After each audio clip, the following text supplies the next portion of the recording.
The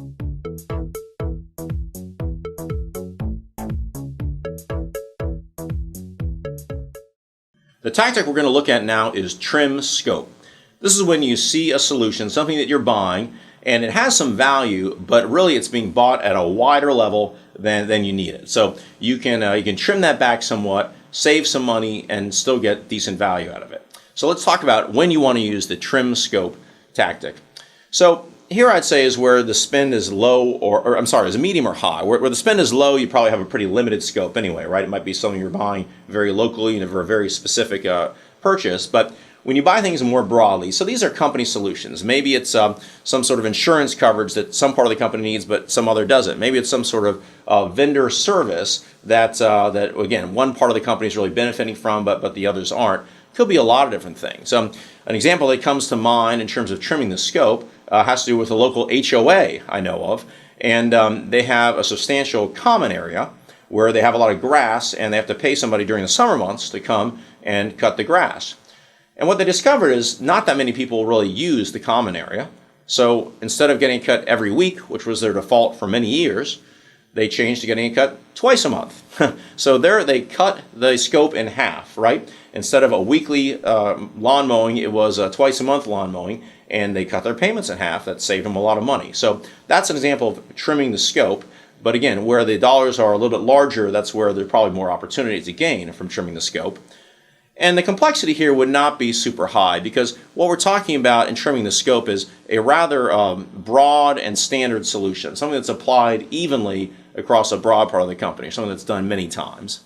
The number of buyers, probably just a few, and the effort required is moderate, because again, you need to go through the analysis to make sure that who you're cutting this off from is not gonna suffer from that and not gonna miss it.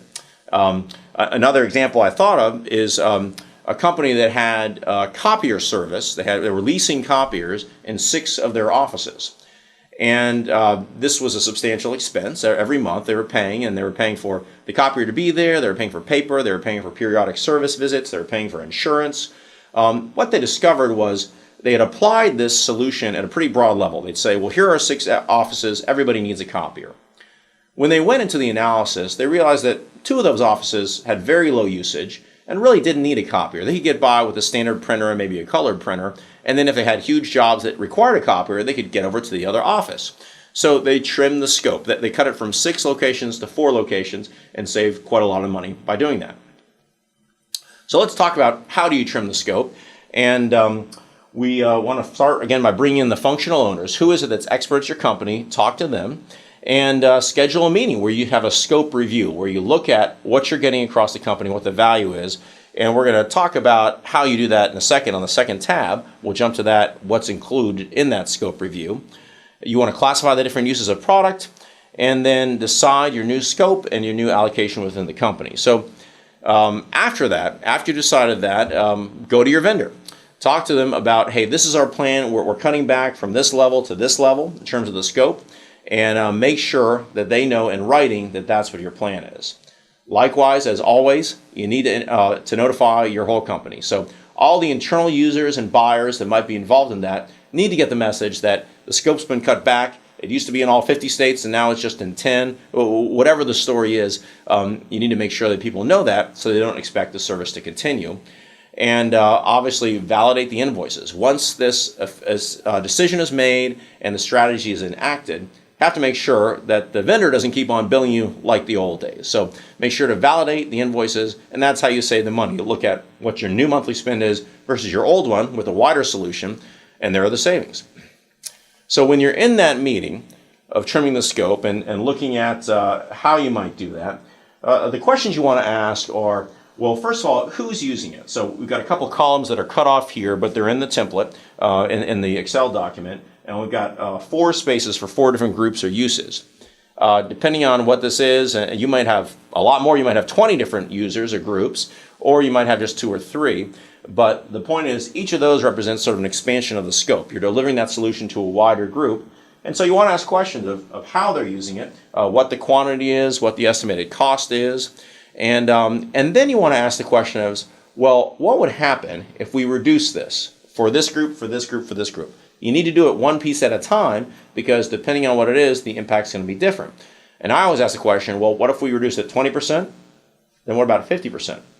Then what about 100%? Let's say we cut this completely. What impact would it have? What would you do? And what you might find in a lot of these solutions is that, well, for one group, you can't cut it all. In fact, maybe they need even more to really get the value out of it.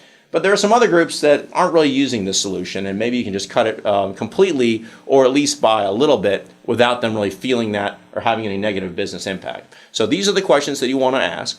You want to consider some other factors, just if there are any external factors, if there are any other costs that are implied, that are associated or related to this expense, to this solution.